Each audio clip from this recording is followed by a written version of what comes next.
আসসালামু আলাইকুম প্রিয় দর্শক, আজ আমি এই অন্তর্বর্তীকালীন সরকারের একজন গুরুত্বপূর্ণ উপদেষ্টা মাহফুজ আলমের একটা স্ট্যাটাস নিয়ে কথা বলবো।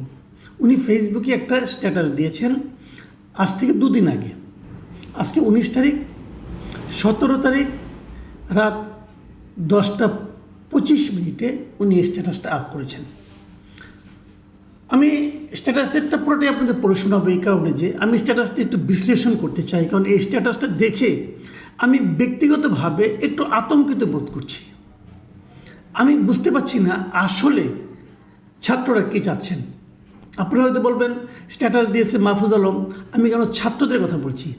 আমি এ কারণেই বলছি যে ছাত্রদেরকে উনি পরিচালনা করেছেন অথবা উনি মাস্টার মাইন্ড ছিলেন, এ ধরনের একটা ধারণা কিন্তু আমরা সবাই দেখেছি, পেয়েছি এবং শুনেছি।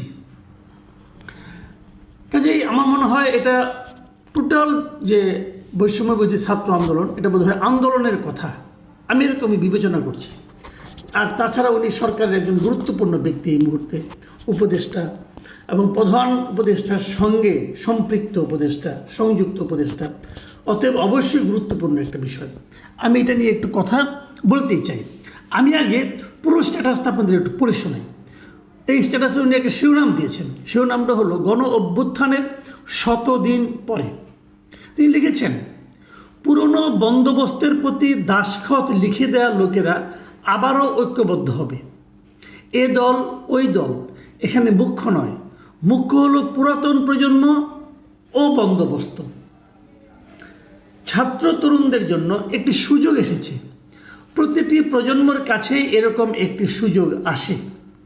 90-এর ছাত্র তরুণ খরচ হয়ে গেছে আগেকার প্রজন্মের ধূর্তামির কাছে। উনি আগেকার লিখেননি, আগে যার লিখেছেন, তো বোঝা যায় এটা আগেকার হবে। তার মানে উনি বলতে চাচ্ছেন, আমি ভেঙে ভেঙেই পড়ি, তাহলে পরে একবারে বিশ্লেষণ করতে গেলে আপনারা হয়তো বুঝবেন না কোত্থেকে বললাম। কাজে আমি যেখানে যেটুকু আমার বক্তব্য আছে সেখানেই দিয়ে দিচ্ছি। মানে উনি বলতে চাচ্ছেন যে আগের যে প্রজন্মগুলো ছিল, আগের প্রজন্ম কিছু একটা অর্জন করেছে, কিন্তু সেই প্রজন্ম, তার আগের প্রজন্ম যারা আছে, তাদের ধূর্ততার কাছে তারা পরাজিত হয়ে গেছে এবং সেই সুফলটা আগের প্রজন্মের লোক নিয়ে গেছে। এটাই মূল বক্তব্য। এবং বর্তমান যে প্রজন্ম, এই আন্দোলন যারা করেছে, তারাও এদের আগের প্রজন্মের কাছে পরাজিত হতে পারে, সেই জন্য উনি এদেরকে সতর্ক করেছেন। এটা পরের লাইনগুলিতে আর একটু ক্লিয়ার হবে।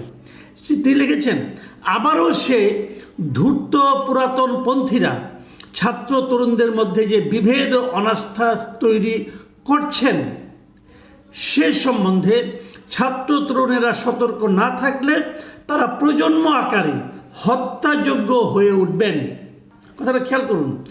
মানে ওনার বক্তব্যটা হচ্ছে যে এখন যে ছাত্র আন্দোলন করেছে, তারা যদি পুরাতনপন্থী যারা আছে, মানে আগের প্রজন্মের যারা আছে, তারা যে বিভেদ এবং অনাস্থা তৈরি করেছে নতুনদের মধ্যে, যদি এ ব্যাপারে যদি নতুনরা সতর্ক না হয়, মানে ছাত্র তরুণরা সতর্ক না হয়, তাহলে এই ছাত্র তরুণদের পুরো প্রজন্মটাই হত্যাযোগ্য হয়ে উঠবেন। মানে এদেরকে হত্যার শিকার হতে পারে।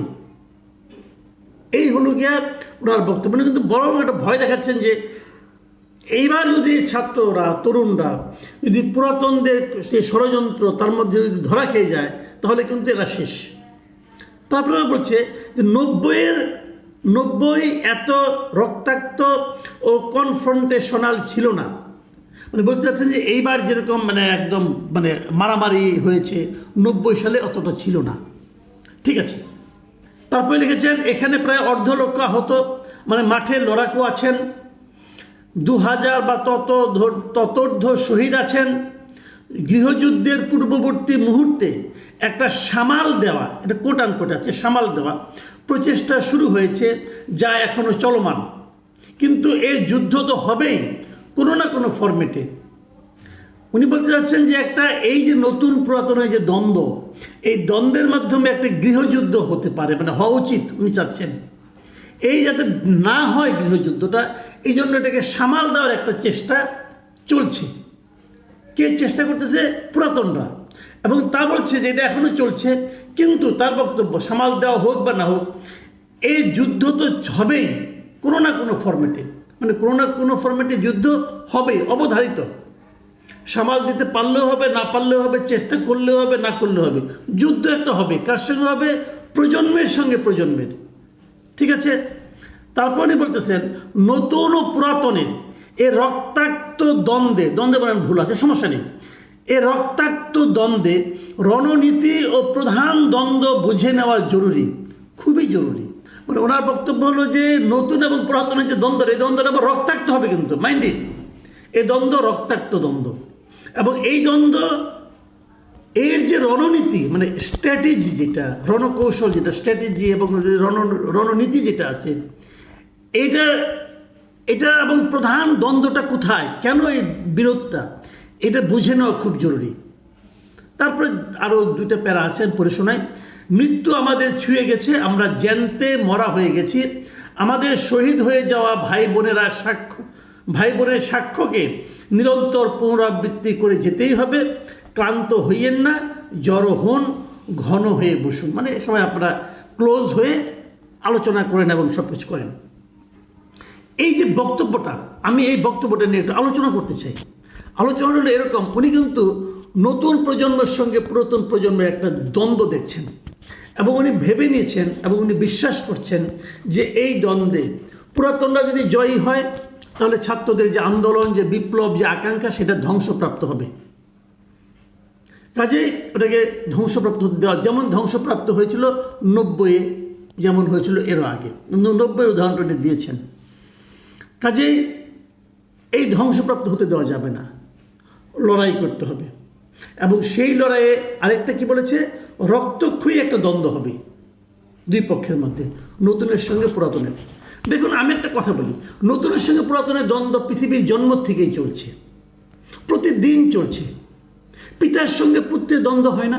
হয়, কিন্তু বাবা একটা বলে, পুত্র একটা বলে, এই দ্বন্দ্ব চলে আসছে। এবং এই দ্বন্দ্বে সব সময় নতুনের জয় হয়, এটাই নিয়ম।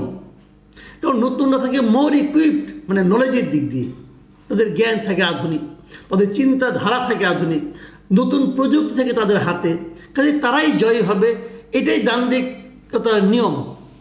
এটা নিয়ে আমার কিন্তু কোনো প্রশ্ন নেই, কিন্তু এটা জীবনে, সমাজে সব সময় চলে।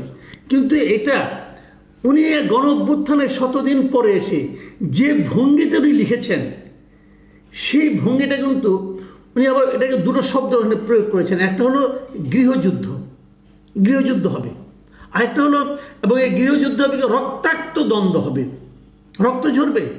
কার সঙ্গে? নতুনের সঙ্গে পুরাতনের ঝরতে পারে। তারপরে আবার বলছেন যদি হেরে যায় নতুন প্রজন্ম, তাহলে তারা কিন্তু হত্যাযোগ্য হয়ে উঠবেন, মানে তাদেরকে হত্যা করা হতে পারে, মানে তারা বিলুপ্ত হয়ে যাবেন, এমন একটা আশঙ্কা উনি করছেন। তো এটা কি আসলে বাস্তবতা? আমি নিজেও মনে করি পুরাতন অবশ্যই বাতিলযোগ্য। আমি কিন্তু পুরাতনের পক্ষে না, আমি নিজে পুরাতন, আমি নিজে প্রবীণ, কিন্তু আমি মনে করি আমি বাতিলের খাতায় আসলে বেসিক্যালি। কারণ আমরা তো কয়দিন আর বাঁচবো, 2 দিন পরে মরে যাব। তাই বলে কি পুরাতনের কোনো দরকার নেই? পুরাতন মানেই কি নতুনকে দখল করে নেওয়ার উদগ্র আগ্রহ নিয়ে তারা বসে থাকে? তাও তো না, পুরাতনটা তো সোসাইটিতে ভূমিকা রাখে। এবং আপনি এই পুরাতন এবং নতুনকে একদম রক্তক্ষয়ী দ্বন্দ্বের মধ্যে ঢুকিয়ে দিচ্ছেন কেন? কেন আপনি একটা গৃহযুদ্ধ তৈরি করতে যাচ্ছেন? আমি কোনো অবস্থাতে গৃহযুদ্ধ চাই না। আমি ব্যক্তিগতভাবে সবসময় ঐক্যের পক্ষে। আমি কখনোই চাই না একটা গৃহযুদ্ধ আমাদের এই জাতিকে আবারও ক্ষত বিক্ষত করুক, এটা আমি চাই না। বহুত গৃহযুদ্ধ দেখেছি ভাই, আর না। এখন কিভাবে ঐক্যবদ্ধ জাতি করা যায় সেই চেষ্টা করতে হবে। আমি এখানে অনেক খুব বেশি একটা কমেন্ট, আমি খুব বিস্মিত হলাম। প্রায় 2 দিন আগের একটা স্ট্যাটাসটা, তার মতো ব্যক্তি স্ট্যাটাস, সেখানে মাত্র 30টা কমেন্ট পড়েছে। এবং এই কমেন্টগুলো থেকে আমি 2-3টা কমেন্ট আপনাদের পড়ে শোনাবো। একটা হলো সেলিম রাজা নিউটন, উনি একজন পরিচিত ব্যক্তি, সুপরিচিত ব্যক্তি, ইউনিভার্সিটির টিচার। উনি লিখেছেন পুরাতন সমস্ত রাজনৈতিক দলই পুরাতন চিন্তার লেফট রাইট প্যারেডের পেছনে পৃথক পৃথকভাবে ঐক্যবদ্ধ। একদম অ্যাকুরেট কথা। কিন্তু জুলাই নেতৃত্বকে নতুন মাত্রায় সংগঠিত হতে হবে, করতে হবে, জলদি, খুবই জলদি। আপনাদের জন্য ভালোবাসা, শহীদি সংহতি এবং অভিবাদন। উনি খুবই আমার কাছে ভালো লেগেছে ওনার মন্তব্যটা। উনি খুব গঠনমূলক এবং বেশ উৎসাহ দেওয়ার মতো একটা মন্তব্য করেছেন। এরপর আরেকটা মন্তব্য আমি পড়ি। সে মন্তব্য লিখেছেন প্রমা ইশরাত। আমি ওনাকে চিনি না। ওনার মন্তব্যটা হলো, একদম সাধারণ মানুষ তত্ত্ব কথা কম বোঝে। আমরা যার ভাষা শব্দ বুঝি না তাকে আমরা ভয় পাই, তাকে সন্দেহ করি। এটাই হয়েছে কমিউনিস্টদের ক্ষেত্রে। ক্ষুধার যে ভাষা, এই ভাষায় কোনো নতুন পুরাতন নাই। মানুষ চায় কর্মসংস্থান, মানুষ চায় খাদ্য, বস্ত্র, শিক্ষা, চিকিৎসা আর বাসস্থান। এর ক্ষেত্রে একটা সচ্ছল মর্যাদাপূর্ণ জীবন। মানুষ চায় আইন শৃঙ্খলার উন্নতি, মানুষ বিচার ব্যবস্থায় ন্যায় বিচার চায়, মানুষ চায় তার পরিবার নিয়ে সে যেন সুখে থাকে, তার সন্তান যেন থাকে দুধে ভাতে। তুমি বা তোমরা যে ছবি নামানো, ওঠানো, নামকরণ, কবর জিয়ারতে, রাজনীতিতে ঢুকে গেছ, এটা কি সেই পুরনো প্রজন্মের স্টাইল না? এগুলো কেন করতেছ? আমি আর কোনো মন্তব্য পড়লাম না, আমি এটাই রাখলাম। আমি কিন্তু প্রমা ইশরাতের মন্তব্যটাকে খুবই জোর দিচ্ছি। প্রমা ইশরাত যে কথা বলেছে, দেখুন বামপন্থীরা সাধারণ মানুষের জন্য, গরিবের জন্য কথা বলে, কিন্তু গরিবরা তাদের কথা বোঝে না। মাহফুজ আলম সাহেব বাংলা ভাষায় লিখেছেন, কিন্তু আমার ধারণা এটা বুঝতে অনেকেরই কষ্ট হবে উনি আসলে কী বলতে চাচ্ছেন। এবং সেখানে প্রমা ইশরাত যে আশঙ্কাটা প্রকাশ করেছেন, আপনারা তো এই ছবি নামানো, ছবি উঠানো, নামকরণ, কবর জিয়ারত, এই রাজনীতির মধ্যে ঢুকে গেছেন রে ভাই। এটা তো পুরনো স্টাইল। আপনার সেই পুরনো স্টাইল। পুরনো যা হতো, আওয়ামী লীগ আসতো, বিএনপি সব নাম চেঞ্জ করতো, বিএনপি আসতো, বিএনপি সব নাম আওয়ামী লীগের চেঞ্জ করে নিজেদের নাম বসাতো। আপনারা তো সেই লাইনে ঢুকে গেছেন, আপনারা তো তাই করতেছেন। সবাইকে মিলে ঐক্যবদ্ধভাবে একটা সমাজ গড়তে হবে। ঐক্যবদ্ধ সমাজ ছাড়া এই দেশকে সামনের দিকে অগ্রসর করা যাবে না। আপনি নতুন বলেন আর পুরনো বলেন, প্রজন্মের ভাগ করে লাভ নাই, শ্রেণীতে ভাগ করেন। ক্ষুধা যখন লাগে, পুরনোর ক্ষুধা নতুনের ক্ষুধায় কোনো পার্থক্য নাই ভাই। ইয়াংদের ক্ষুধাও ক্ষুধা, বৃদ্ধের ক্ষুধাও ক্ষুধা। কাজেই প্রজন্মের মধ্যে ভাগ করেন না, ভাগ করেন মানুষের চাহিদার জন্য। মানুষের মৌলিক চাহিদা আপনি কীভাবে দেখুন। আপনি এখন সরকারে আছেন, আপনি যে কথাটা বলছেন, এই কথাটাকে আপনার সরকারের লোকজন মানে, আপনার অন্য উপদেষ্টারা মানেন, প্রধান উপদেষ্টা মানেন, তাদের সঙ্গে আলাপ করুন আগে। আপনি একা পারবেন না কিছু করতে। আপনি যদি কিছু করতে চান তাদেরকে নিয়ে, যেহেতু আপনি সরকারে আছেন, কাজটা আপনাকেই করতে হবে। সরকারের কাছেই রাষ্ট্রের সমস্ত ইনস্ট্রুমেন্ট আপনাকেই করতে হবে।